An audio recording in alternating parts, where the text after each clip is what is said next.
That's great. That's a much better conversation.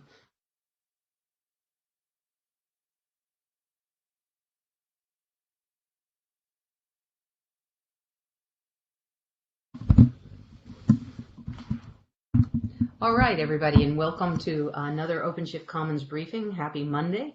We're here with Haseeb Budhani, who is the CEO of Rafay, and they've had an interesting journey with OpenShift and Kubernetes, and they're going to share that with us and how they've done some really cool stuff to make Kubernetes rock on multiple platforms at the same time.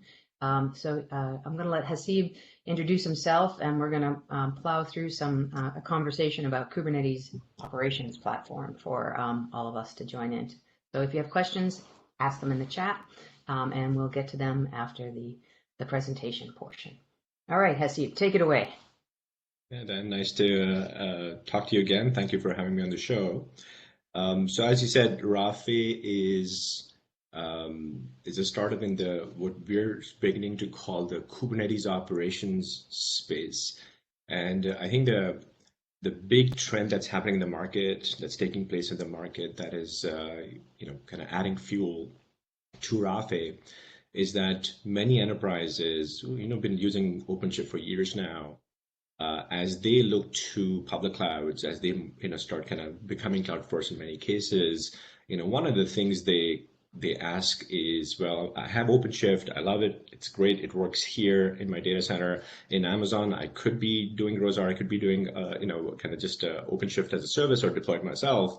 But in let's say you made an acquisition and the company that you acquired is using EKS in Amazon or AKS in Azure, or who knows what else they're running. Maybe they're using KubeSpray, they built a cluster and now have multiple distributions that I'm running in multiple locations. What is my next step? And I think that is driving multiple companies to really think about what comes after provisioning problems have been solved by the industry. Like OpenShift has done an incredibly good job solving for the cluster management, kind of cluster lifecycle, as it were, for OpenShift clusters. But now when people have multiple distributions, they run in multiple regions, what's happening is every enterprise is building a platform team. And that platform team on top of OpenShift is now writing a lot of software to maintain these environments, give developers access, and have the right level of automation, visibility, security, and governance that, well, clearly is needed. And till very recently was a gap. And that's the gap, pun intended, that we saw in the market, where once people make a decision to go with, let's say, OpenShift on-prem or in the cloud, and then maybe EKS and Amazon, what happens next? And to that end, we're selling what we call a Kubernetes operations platform. The word platform is going to be used probably 500 times in this call today. That makes it easy for SREs and operations teams and DevOps organizations to get to a finish line faster. I mean, fundamentally, very, very high level, that's our goal. We sell, if you'll allow me to jump in, we sell a platform that, in my mind, kind of does three things. It helps with the lifecycle of the clusters themselves. So blueprinting, and I'll talk about these things momentarily. It helps with the provisioning and lifecycle management of the managed services that exist out there. So we have, in my opinion, the deepest integration with EKS and Amazon, and then AKS and Azure as two examples. But now that you have your clusters up and running, what is the point of Kubernetes but to deploy applications? So the platform also brings a number of capabilities around automation and visibility and security for development organizations to deploy their applications. So multi-stage pipelines, easy integrations with GitHub.com and GitLab, et cetera, that I will also show today, that make it just super easy. Wherever you are, don't need VPNs, don't need jump hosts, you can deploy applications on-prem or in the cloud. And then finally, being a platform directed towards enterprises without the right level of governance, visibility, et cetera, being available to platform teams, it's really hard for them to do their jobs. And here's simple questions that come up. How do you know your clusters look the same? There's a new CVE for Prometheus. How do I know that all of my clusters are running the right version of Prometheus? These are simple questions, and they're being answered today, but then to answer them, platform teams are building automation tooling that is now itself something that they have to manage on and on, over and over again, right? So these are the kinds of problems we solve. We sell a SaaS product. We call it a SaaS first platform because a majority of our customers consume the platform as SaaS, but we have some larger organizations using the platform that, for whatever reason, are unable to consume our platform as a SaaS offering, maybe because of compliance reasons or regulatory requirements. So for those customers, Dan, we also provide our entire package, our entire solution as a package offering. So we run our application on Kubernetes in the cloud. So we are pretty, our ops team knows Kubernetes really, really well, because not only do they sell software to help people run it, we run Kubernetes at pretty significant scale across multiple regions just so we can deliver our application to our customers. So our application is also a bunch of Helm charts. So we're truly eating a dog food.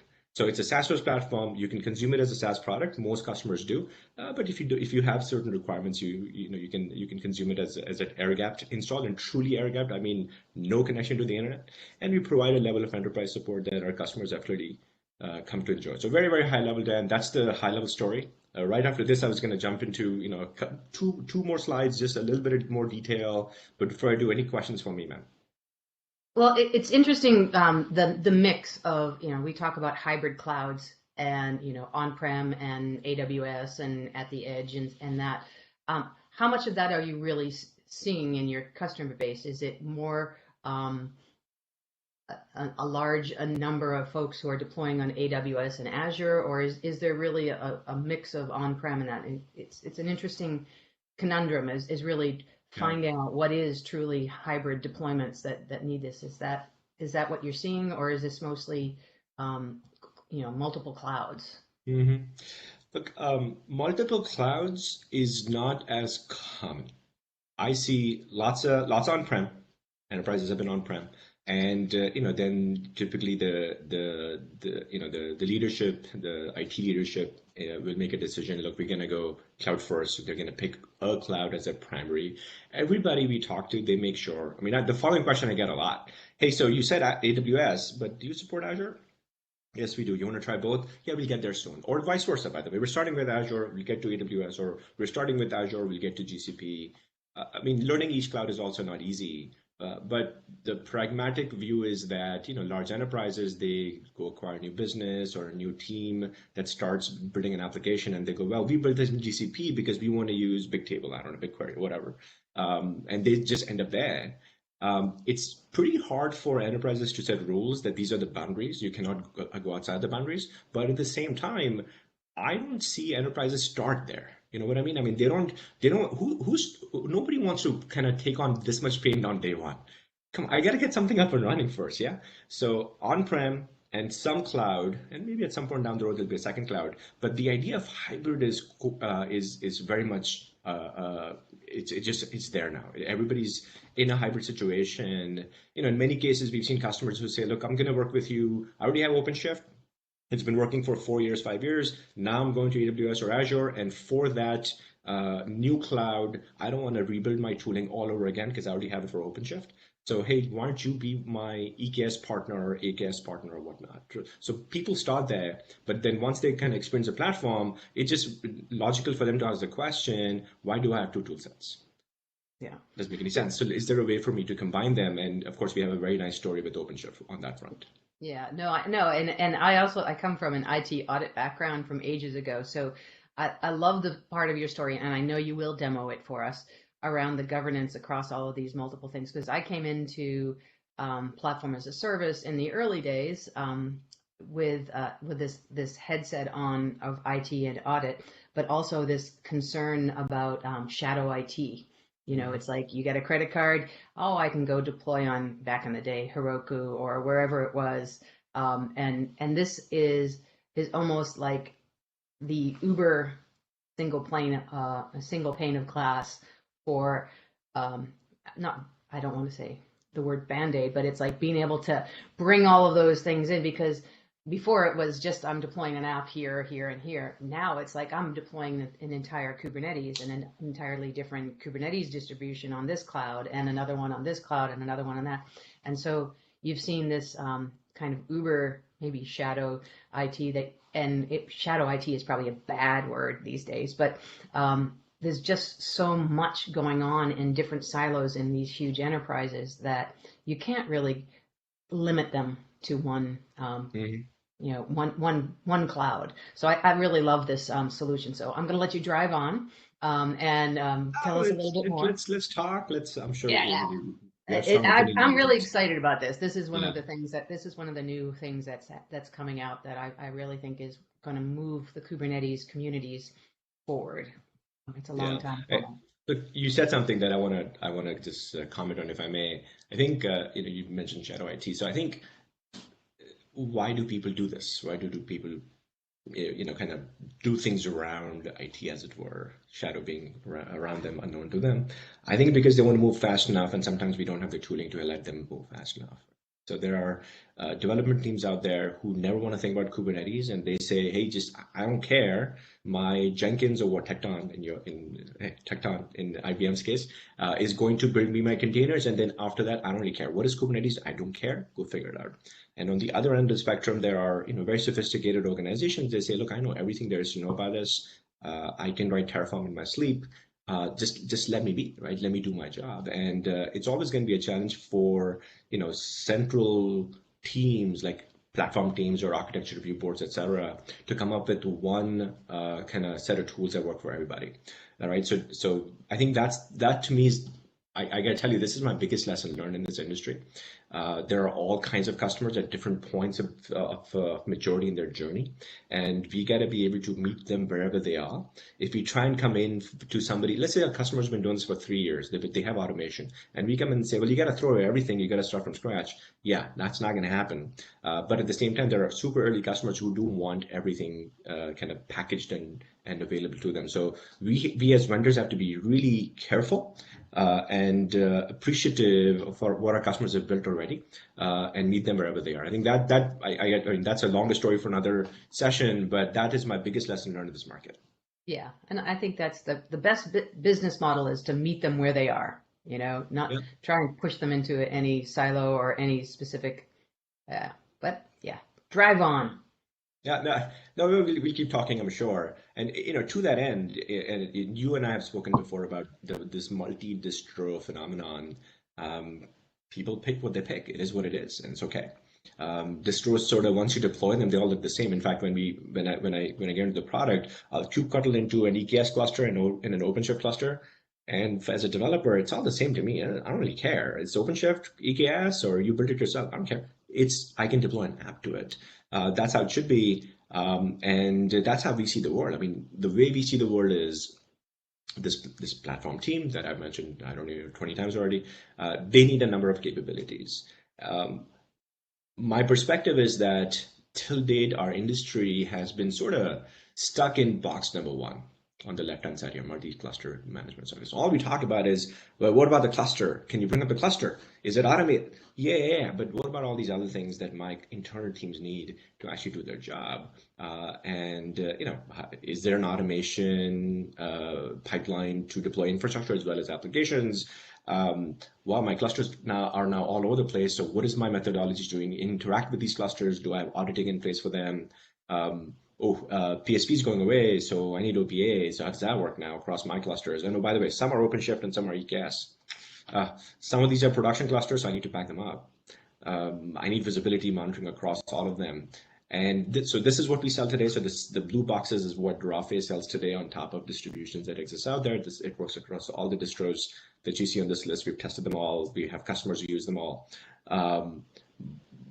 And there's more to do over time, right? We're not done yet, right? So there's 3 or 4 other capabilities that we, over the next couple of years, will keep releasing to our customer base. But we see us living here above the distros, because we think that this is where the most pain is. I think the kind of the initial the first generation problem set for this market, which was, let's solve for distribution, let's just make it super easy to bring up clusters.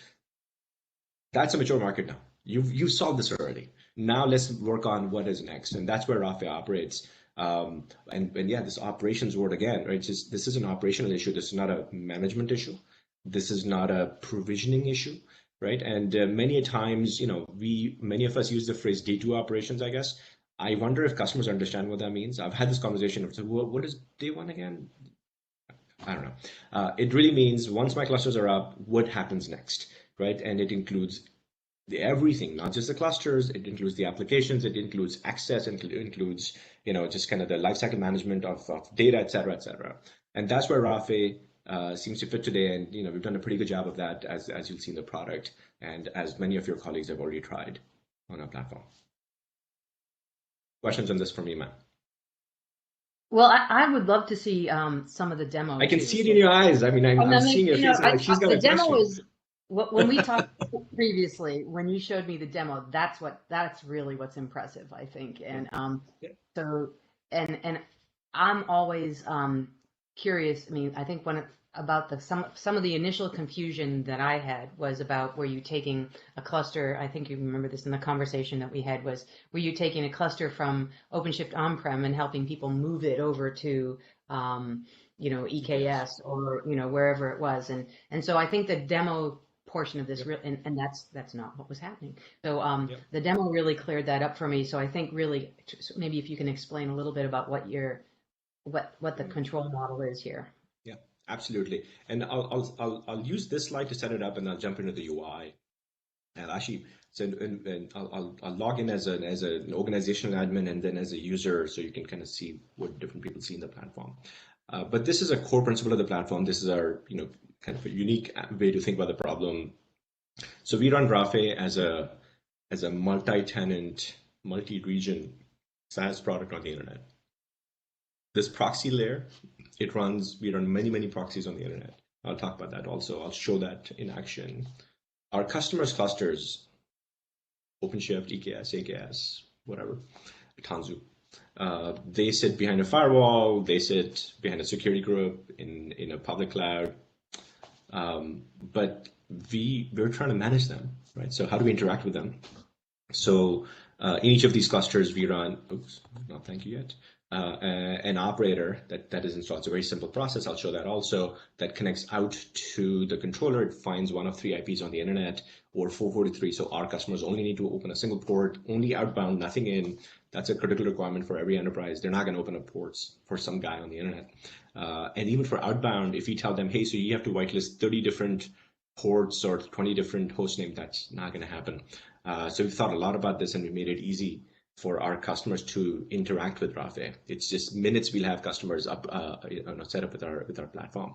But with this channel, now your end users on the internet, or your systems on the internet, or your whatever, who's trying to interact with the cluster, they think they're talking to a cluster directly.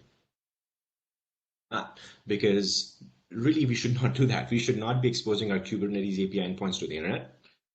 If we need, traditionally people use jump hosts and VPNs and whatnot to connect with them.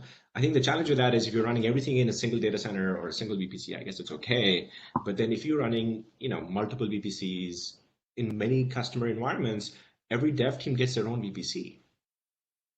How many jump hosts are you going to have now? What is your overlay network to just solve that problem? So you don't need this anymore, because unbeknownst to the user or the system, they think they're talking to this API endpoint. They're actually talking to a proxy on the internet. I'll show that in the kube config that I'll download to interact with the system. And that makes life very easy, because, well, you think you're just talking to the cluster, you're not. And now this outbound channel is sort of stitched with this session coming this way. And whether you're provisioning clusters, deploying applications, collecting health, kube cut into the cluster, whatever it is, it happens in the zero trust fashion. All access is authenticated, authorized, audited, and then you interact with the cluster. This is a core principle of the platform. Every cluster in the world to our system is cryptographically unique. Multiple customers, each with who knows how many tens or hundreds of clusters, they all interact with the same service. But now this is a globally available service, and you can manage anything from anywhere. This design choice is what allows Rafay to do what we do. Without this, we could not have solved the problems we've solved. And every company needs something that is like, what is that one thing that is different? This is different about Rafay. So the zero trust concept that we built into the platform makes security teams actually, it gives them the warm fuzzies, because they know what zero trust security is. The fact that they can tie this back to Okta or Ping or whatnot. And then even across clouds, right? Whether it's OpenShift, EKS, AKS, their enterprise identity is now the driver for access, And right? So now we are able to bring in security people. this is what makes my little auditor heart happy. It's that piece of the puzzle and the ability to backtrack and see how things are being used and making the risk management around this, and all the folks that are in the compliance offices happy and keeping them happy. This is something that it's interesting that it's taken this long in the Kubernetes space for this to arise, right? To me, that this was always a conundrum waiting to be solved. So I keep driving on. I know I keep interrupting, but No, but this is great. This is great. If I was just talking, if I hear myself all day long, it's not that great. So all right. I'll get out of the prezo and I'll jump to, let's go here. This Windows getting in bottom. All right, so I'll start with an enterprise administrator. So I'm logged in as myself, Haseeb, and I want to make a point here. So this enterprise, a typical enterprise will have multiple teams. No enterprise is a flat organization. So you'll have multiple dev teams, multiple production environments, multiple different kinds of, this customer seems to be running on-prem as well as in Amazon. Somebody needs to be able to kind of figure out what the hell's going on across all of my work. And then within all of my teams, so we have this concept called projects. OpenShift has this concept called projects. So we've extended the idea of projects as one kind of example of how we use identity to manage infrastructure, by saying that a project can be an arbitrary isolation boundary where a team can have more than one cluster, potentially across multiple sites. Because if you think about it, a team could have an OpenShift cluster on-prem and an EKS cluster in the cloud, and this is their domain now. Yeah. So I'm going to show that, by the way. I'm going to log in as another guy who's going to have two clusters, one in a data center, one in the cloud in one environment. So this customer is running, some teams got one cluster, some teams got two clusters. These teams are sharing clusters. Well, I don't know why they have four, but they have four clusters, on and on and on. And I'm going to use this Commons demo example to show what's happening. So my Commons demo customer or internal customer, they're running two clusters. But at the tip of my fingers, across two environments, I have a whole lot of visibility immediately. I guess something bad happened last night. My buddy Kutumba, who's been helping me set up this demo, he's been logging in, doing a bunch of fun things clearly late at night. That was probably well past midnight, 9 a.m. All right. And then from a kind of governance perspective, I can see that, okay, so everybody in this organization is running the same blueprint, and I'll talk about that also. So I start here. Usually I when I do a demo for a customer, I start here because what I'm trying to tell them is, look, I mean, nobody's got a single cluster. You have multiple environments. Do you have a way to actually visualize all of these things in a single pane of glass? And yeah, of course, you can see a lot of data. By the way, each of these you can dig deeper and deeper and deeper. So I can go to let's do the OpenShift cluster. So within the OpenShift cluster, from a single pane of glass, I can see what's happening. I can see that it's running 3 masters, 3 workers. I can see inside the cluster. I can see the pods running inside the cluster. All this stuff is available to me from a single pane of glass, and I know my application is called Workloads. So immediately for a infrastructure team as well as for a development organization, I have an organizational view, so I can see all my teams. Each team has their own view, which I showed. Then within, I can see a cluster. I can see resources in a cluster. If I don't know anything about Kubernetes and I'm a developer, and we should have a developer view for this also, I can exec into the application so that all I need, by the way, is I just need to look at my app because my app is breaking in production, but I don't know anything about Kubernetes. So we can give you exec into your production environment. I don't need to worry about a jump host. I don't need to worry about a VPN. I don't need to worry about config management. It just works. I can do this, or of course I can interact. If I know something about Kubernetes, it'll drop me into my namespace also, and I can do whatever I need to do. By the way, the best thing about this interaction, I'll show this from the command line also, but I actually now use our UI, kind of this browser-based kubectl more because it does autocompletes. I forget the command. I don't know if I'm getting old or just too much going on, but I forget the commands. to There are too type. many. There are way too Too many many of them. Oh my commands. God. Oh, like sometimes it's like last night I was like, is it so it's set context singular, but then it's get context plural. And then Kuduba had to explain to me why one is a plural. I was like, oh, my brain is exploding.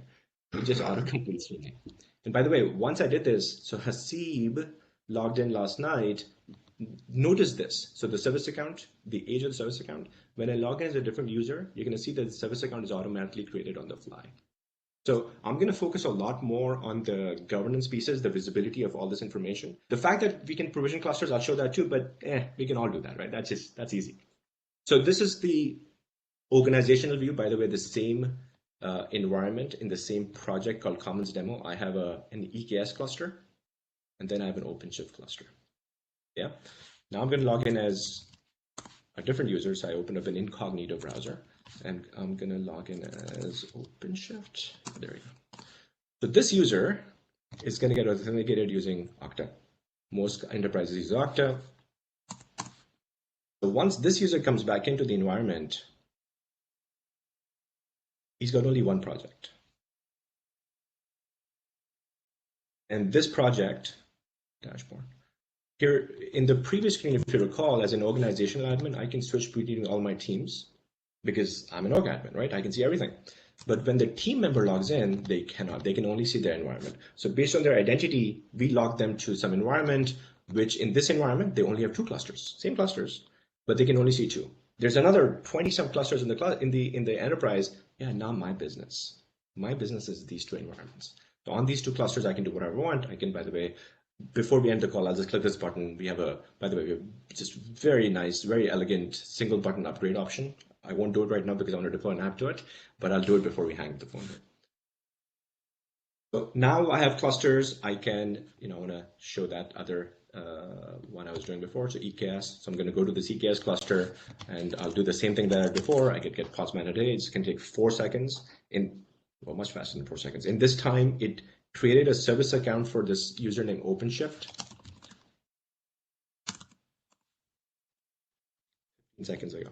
So the identity of this user OpenShift at c2.io did not exist on this EKS cluster till 15 seconds ago. It was just created on demand. If you have many users in your company, in your business, and if you are letting users share kubeadmin privileges, you're making a mistake. Something bad will happen, and then somebody was going to say, well, who did what? Yeah, you're not going to know. You're not going to be able to find out. You're not going to be able to figure out who did what. I mean, it's going to be like a mining operation to try and find. So it takes forever, right? Match this log to that log line, and then 3 weeks later I can announce, no, you know everything. In fact, all of this work that I'm doing right now, I'll go back to the other user. I'll go home, system, audit logs. Yeah, we see everything. So centrally, this user, OpenShift.c2.io, has been doing kubectl access. In fact, even the kubectl logs are available.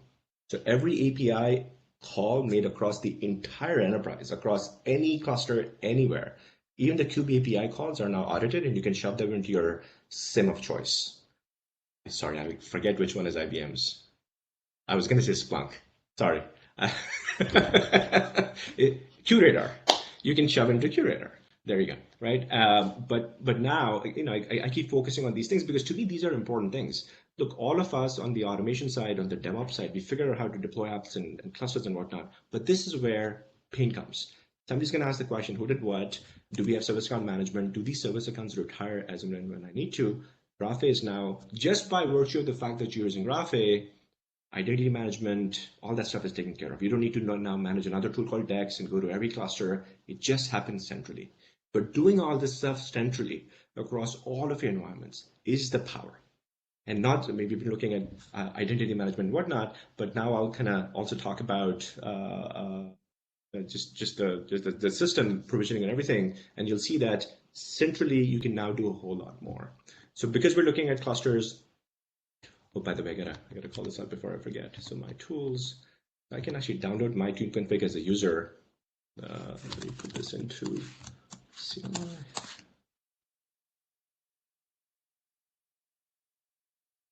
So this user is allowed access to 2 clusters because this user has only access to 2 clusters. If the admin downloads this file, it's going to have 50 clusters in it. So now you can switch context based on your identity, but notice the server endpoint. So remember from that zero trust concept slide we were talking about, you never hit the cluster directly, you hit a proxy on the internet. So Rafay is your kind of Kubernetes proxy. And this fundamentally is a key design choice. I mentioned this earlier. I want to kind of underscore this again. The team here has effectively implemented a proxy-based approach to managing Kubernetes environments. So that is a unique concept. Doesn't matter what happens in your environment, everything is happening to a proxy endpoint, which is why we can audit everything. You do everything at an identity-based level. Okay. So okay, I'm going to pause you there for a question. I'm going to ask a question about, with all this proxy stuff, is there any issue around data gravity or lag time or any? Have you seen any in the? So let's try. Okay. Download as, yep.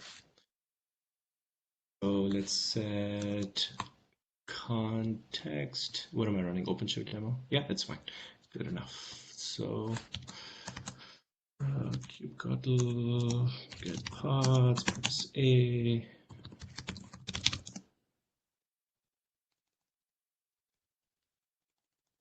Terrible. So it's going to take 15-20 seconds to set up the connection because my OpenShift cluster is running really hot. But then it's going to start. I mean, you're going to see that the first time around, it takes a little bit of time because it's creating an identity for my user on OpenShift. It's going to set up the accounts. It's going to kind of do what it needs to do. And then when it comes back again, it's going to be fast, fast, fast. While this is happening, I'm going to go to the UI and show the same thing here. So you'll see about lag.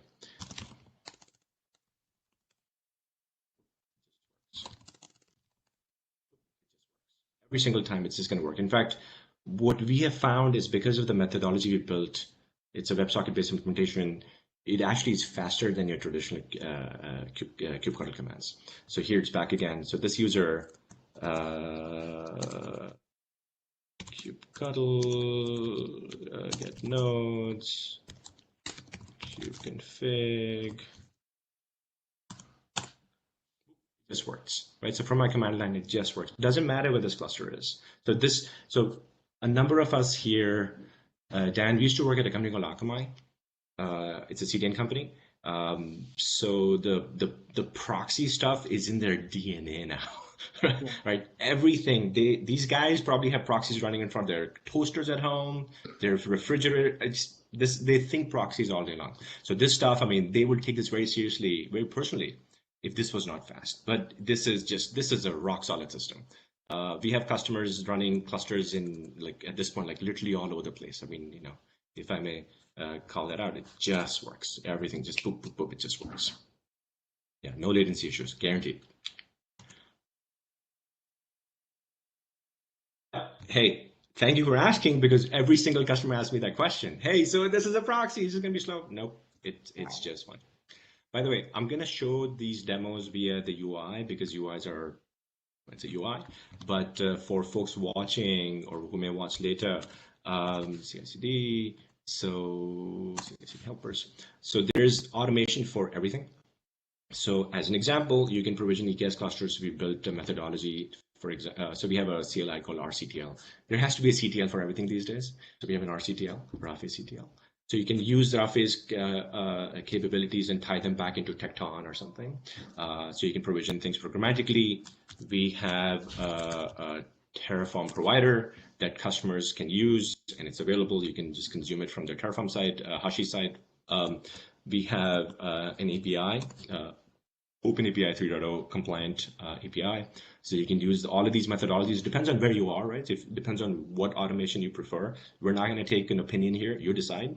In fact, we also, by the way, our docs site is phenomenal. Docs, it's open.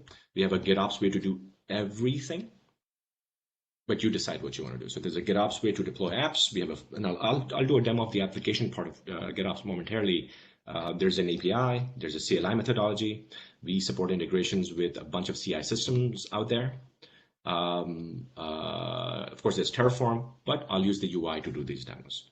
I mean, showing just a Terraform job, it's just not that interesting to people watching a recording later. So how does this work? So if you're working with OpenShift, what you're going to do is, how do I go back there? By the way, this blue jeans thing is always in my Right. I wish there was a way to kind of hide these things with the blue jeans and Zoom, but that's fine. So OpenShift.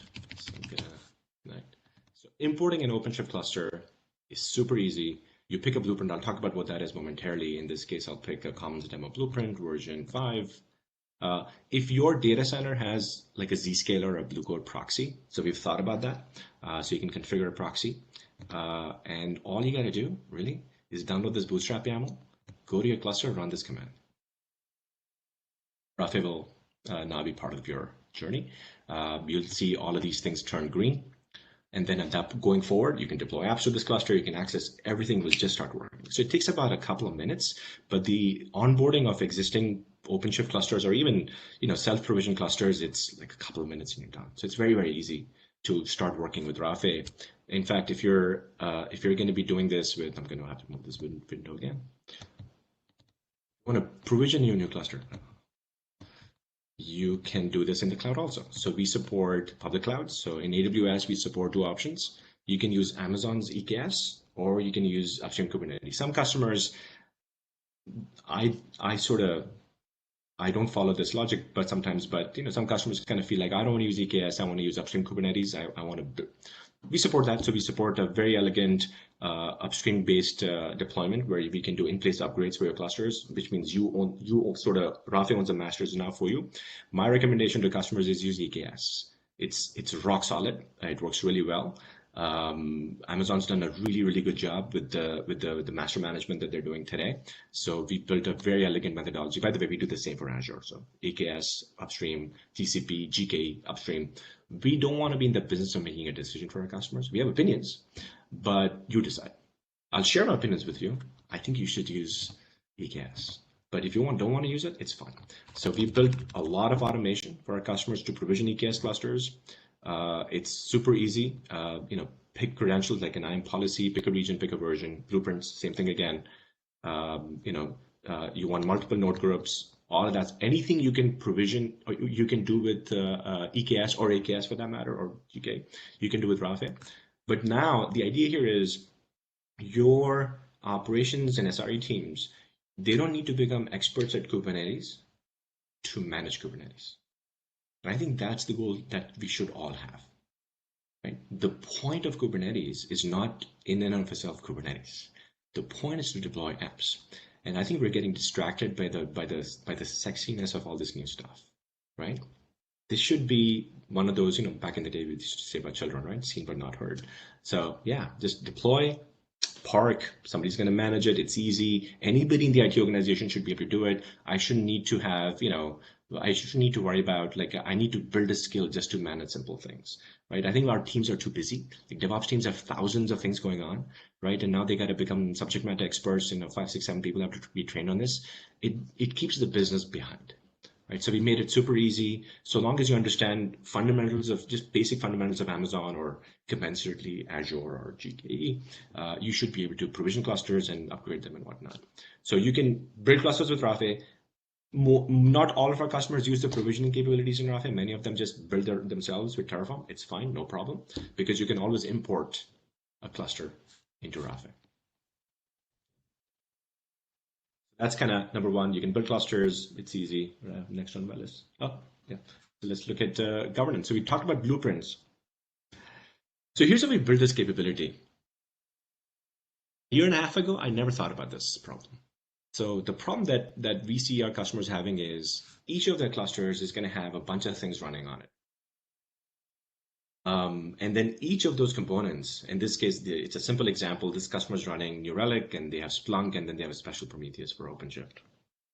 Okay, but then each of them has their own lifecycle. Notice that Splunk has already revved 3 times since I set up this environment, and New Relic is revved twice, and the Prometheus operator from or YAML file from OpenShift is actually not that often.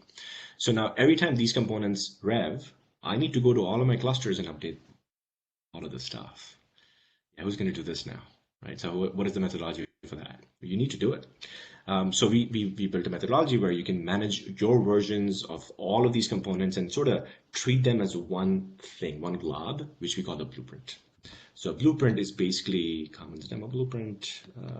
wow, it's been read 5 times already. So it looks like it started life with New Relic, then somebody added Splunk, then somebody added a new version of Splunk, then somebody added a new version of Splunk, and on, right? And third word, this is how life is for enterprises. Things change, and then I need to take this blueprint and apply it to one or n clusters.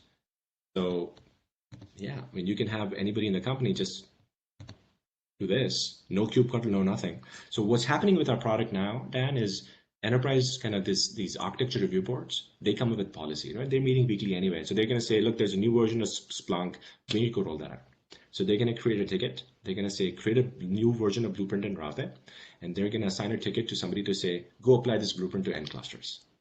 And this you can now do in minutes, not weeks. It used to take weeks. No, you can do it in minutes. There's no testing to do. In fact, as you're deploying, the platform will also tell you all the components that are running on each of your clusters. And if any of these break, the platform will go run a run book for you. And it's going to tell you if it's not working. So now at your fingertips across any environment, you have data. What didn't work?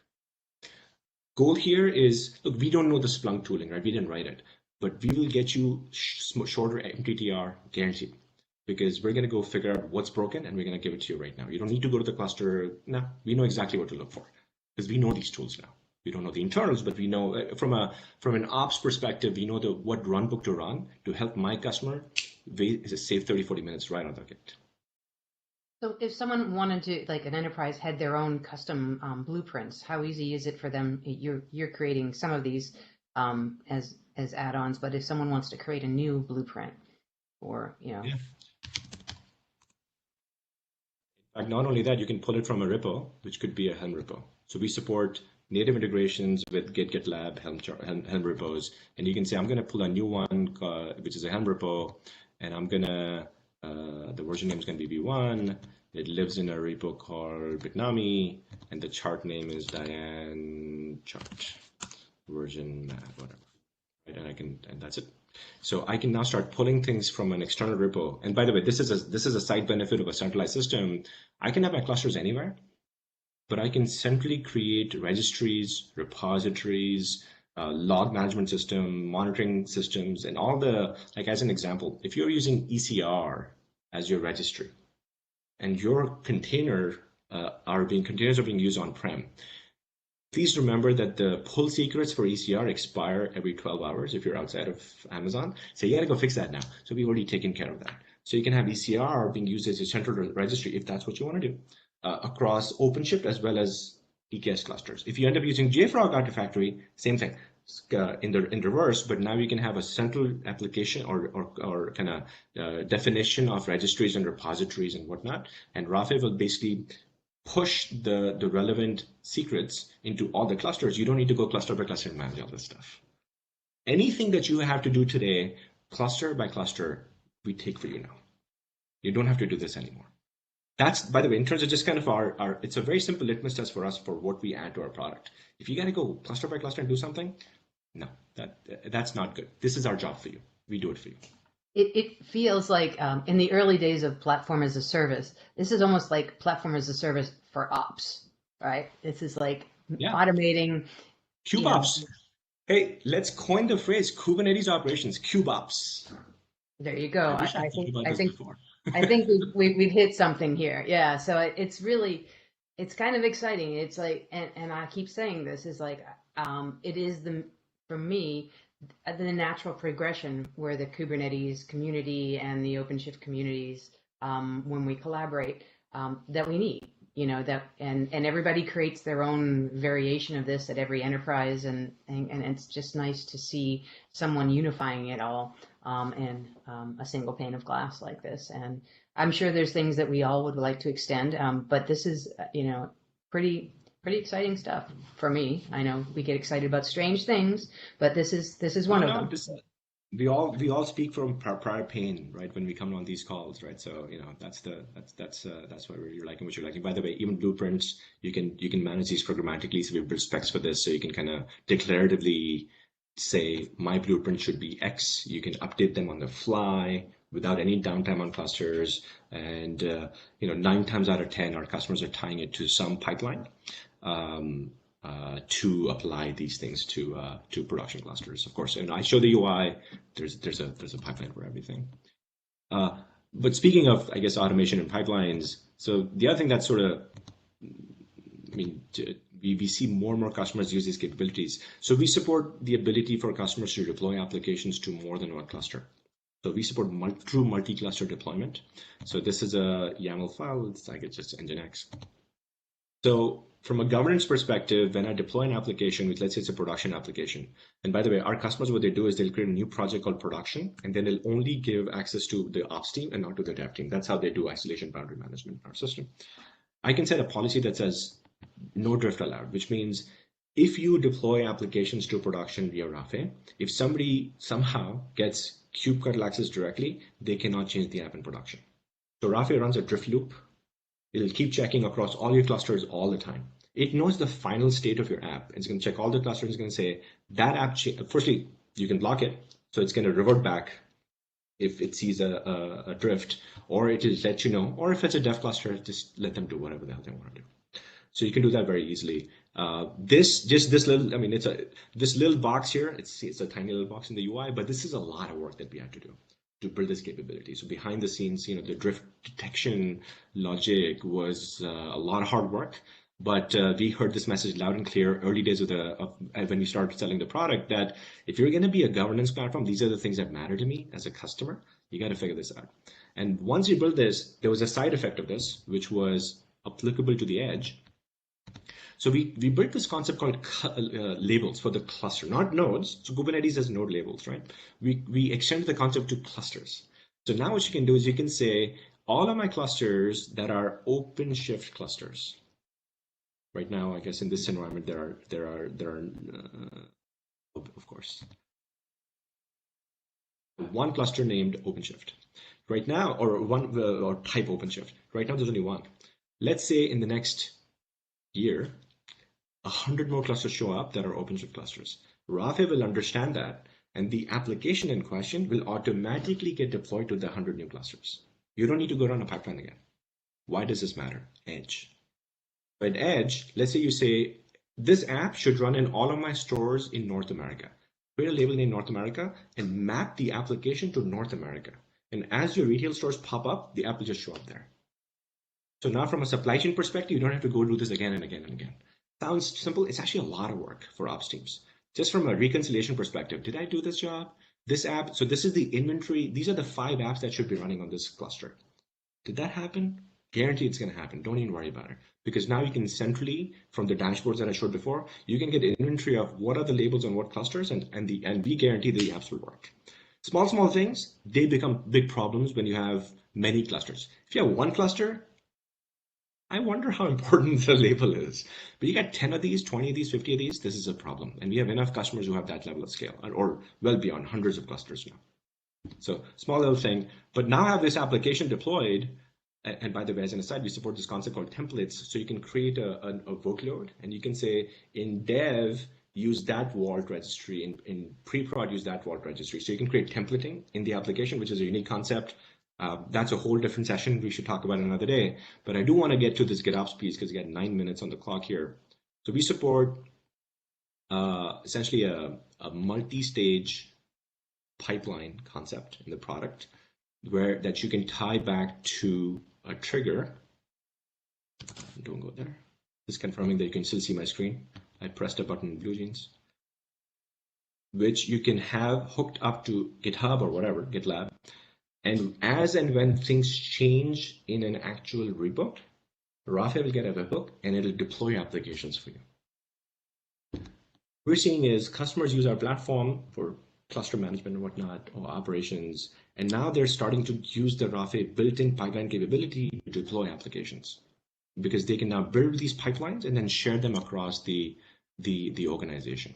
So I'll show an example of this. CICD. All right. I can find it.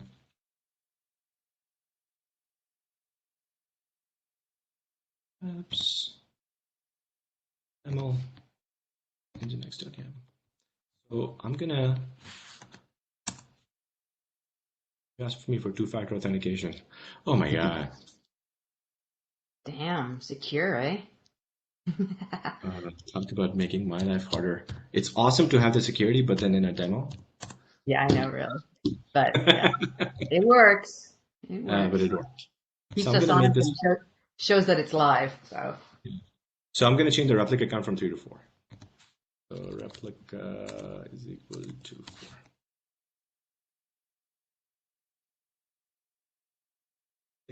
Yeah, okay. So if I go back to my, there's my portal. There's, oh, so it already picked it up. And it's gonna replica 4 message. It deployed an app with replica 4 replicas already in my cluster. If I go back to my here, so get pod minus n is workloads config. My service account has not been deleted already. It's going to recreate it. It's going to show me that there are 4 pods running. But now I have a cluster deployed. I was able to tie my application via GitOps to 1 or more clusters. And I can make changes and webhooks will trigger and tell Rafay to deploy my application. So from an automation perspective, I got the cluster, I got the app. And there, 1, 2, 3, 4. And one of them happened 32 seconds ago. And if I do this again, it's going to be faster because remember, every time I do this, my service account is created. And then if I'm not using it, it just goes away because I don't need my service account. So Rafay is now taking care of dangling service accounts also. It's going to happen. Now it's going to be faster and faster and faster. Boom, every time, 52 seconds. So a 4th one was added and it just worked. So me sitting here, look, I used to be pretty technical a long time ago. I'm not this technical anymore. But the fact that I'm able to kind of keep up with this, do this at scale. I can do this across multiple applications now.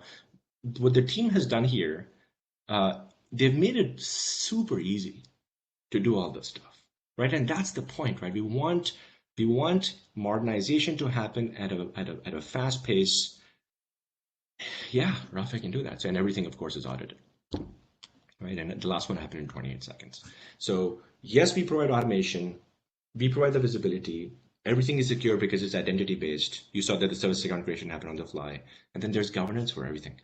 Nothing is lost in the process. And of course, if you have applications that are using secret stores, so we support a HashiCorp Word integration, etc. So there's a lot here in this platform, and we're not going to get to this on this call. But if somebody wants to be up and running with OpenShift plus a cloud managed Kubernetes, you can do this today. well, I really, the whole thing to me is really impressive, and it's timely for, when we talk to our customers who have multiple deployments and different clouds, all sorts of configurations. And I love the part with, it's a single line of YAML that installs it into an OpenShift cluster. That's some of the simplicity is what's really nice about this, and it also, not having been hands-on in ops in a long time, it makes ops almost look easy, but not. We know it's not, and so we know the complexity that's hidden under these single pane of glass things is pretty impressive. So I'm really looking forward to seeing what comes next and more OpenShift integration into that and more demos to come. So maybe if you could close a little bit and talk a little bit about where you think you're going with this angle and how you see yourselves fitting in the greater Kubernetes ecosystem as well. That might be a good way to close as we hit the end of the hour.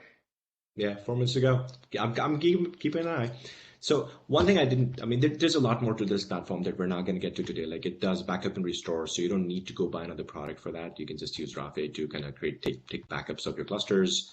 It's got, as part of the pipelines that I showed you, you can insert a stage called infra provisioning. So you can actually in Rafay bring your OpenShift Terraform jobs and run them from Rafay. So you can have GitHub triggers trigger essentially a plan, like a Terraform plan, and then deploy a Terraform job, and then on top of that, deploy applications. So with a single click, you can build an entire sandbox for your developer. So we support that in the out of the box, which is really, really cool because look, all of our customers are Terraform fans. All of them are Terraform fans, and we have Terraform support in the product. We have security policies built in, so we support PSP as well as OPA in the platform. So if PSP is kind of getting kind of deprecated in 1.25, and all of us are going to OPA, so we support OPA in the product already.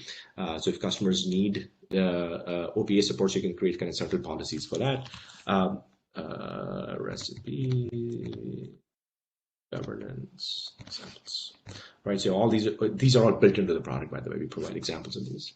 So I show these things because the same mantra that I mentioned before, anything that you got to go cluster by cluster and do, we want to do for you. So security we're taking care of. There's a lot more to do here. I think over the next some amount of time, we got to think about things like dig deeper into runtime security, dig deeper into maybe cost management and a number of other things that our customers are asking for. But there's a lot to do here. I think, look, our customer is usually the SRE/ops team, and we are basically partnering with their DevOps team to deliver them an internal service. I mean, that's our job, right? So the consumer of our technologies are DevOps teams who, if we didn't exist, they would have to solve these problems anyway, right? This is the thing that I think anybody watching this should take away from this conversation.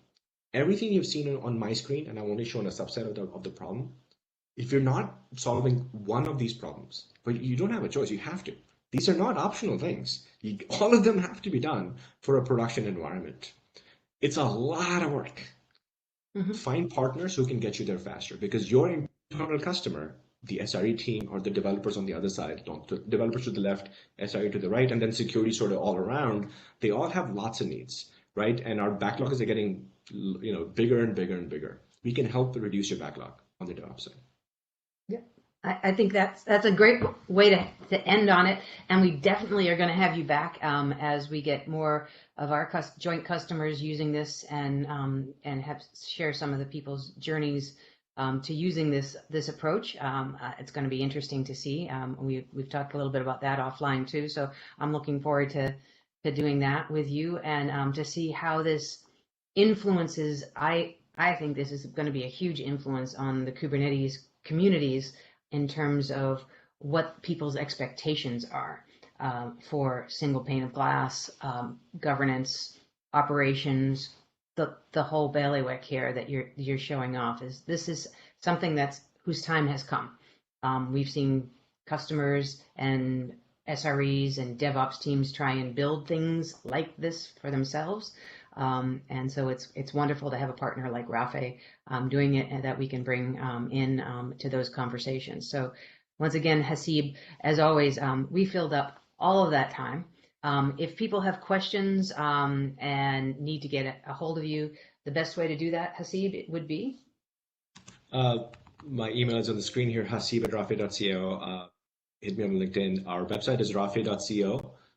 Enough people are watching it constantly. Please reach out. And even if it's not about buying the product, if you have questions, etc., it's always fun to communicate with smart people who are doing some fun things in the community. This is how we learn. I mean, we've taken the path we've taken because look, people told us, right? This is what I need. If you go build this, it's going to solve a problem. Okay, we listened and we built it. So we are here because people gave us feedback. We love feedback. All right. Well, thank you very much, Haseeb, for joining us today, and thanks to Chris Short, our producer, and all of you who have been watching along with us. I'll post the slides from this and some additional resources on OpenShift.com's blog shortly, and this video should be available almost instantaneously up on YouTube in the playlist for the live stream. So wherever you are in Twitch or YouTube land or here in Blue Jeans, welcome, and keep coming back. We're really thrilled to have you. And if you have a topic you want to hear about, let us know and we will make it happen. All right. Thanks, Haseeb. I'm going to lose it on the last thing, Haseeb. Looking forward to seeing you. It's all good. Thank you, Dan. Really enjoyed this. Take care, guys. All right. Bye-bye. Bye.